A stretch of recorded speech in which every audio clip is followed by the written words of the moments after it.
potential to link with other people to make money in this area.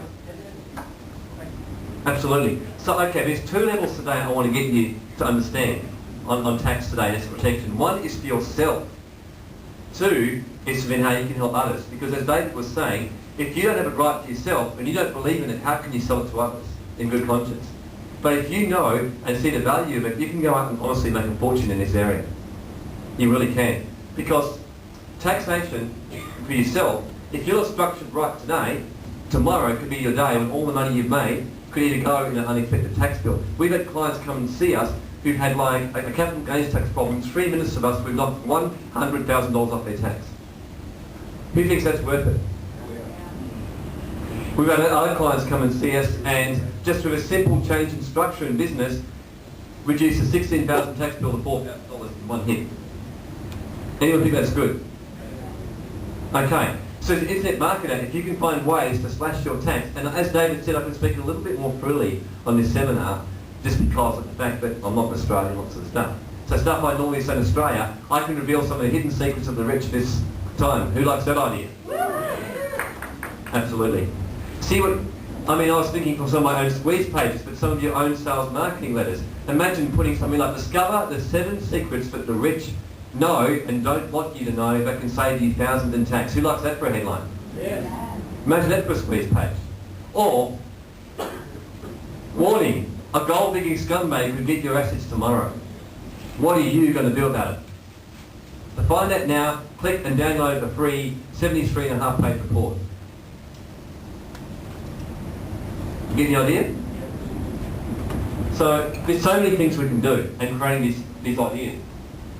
As I was saying to David just then, imagine David in your own course, but you can say, I'm David Callanan, don't just internet market and coach people, I'll also make sure you're taxed and you get your structuring right, so when you go away and make money, you're going to keep it. Who likes that? Imagine Dom, Dino, Arby, you guys.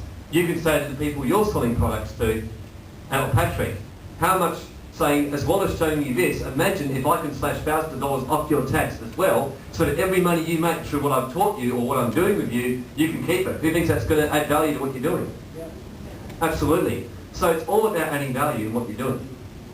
So one of the basic principles of tax, of minimising tax, is one of the biggest secrets, which really is just common knowledge, but again, it's how you market and perceive it, is family trusts and companies and using them properly. A lot of people have got no idea how to use it. Now, again, just on this point, a lot of people get very overwhelmed with the complexities and understanding of trust and company. But again, let me ask you something. Is there anybody here who found you got a little bit overwhelmed at times just with having to know all these programs? Anyone?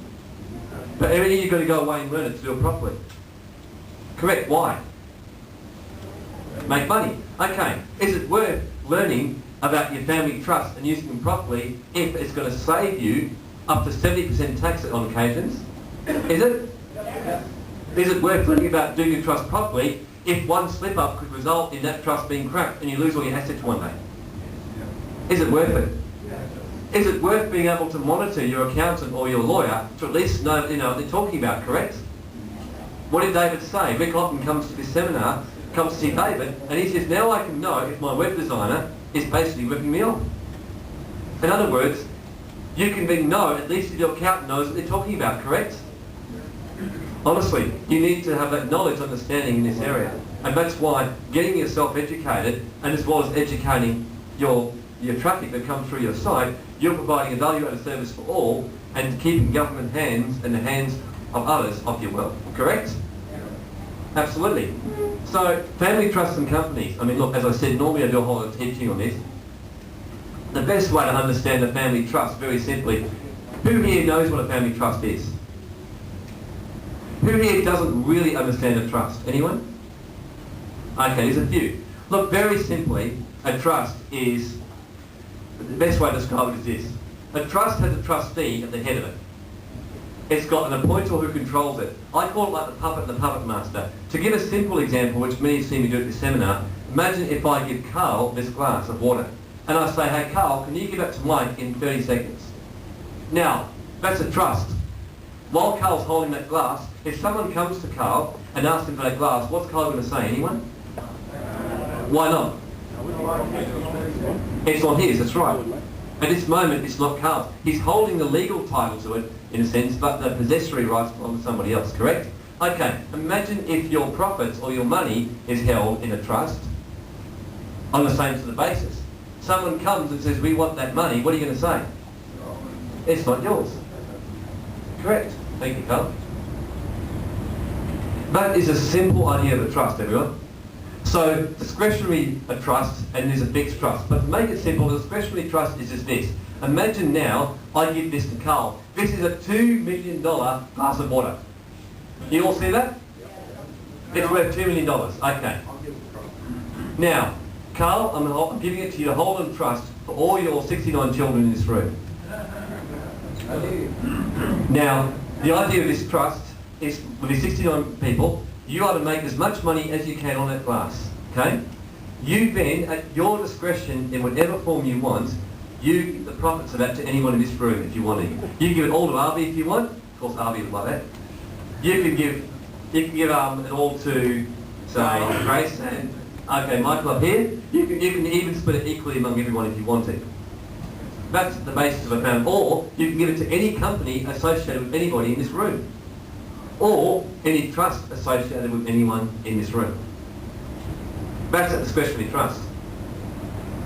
So what you've got is Carl here, let's call him the puppet. Anyone seen the Punch and Judy show? Okay. Punch and Judy show, you see the puppet up the top. Is the puppet the controlling party? No. Who controls the puppet? The puppet master. Correct, the puppeteer.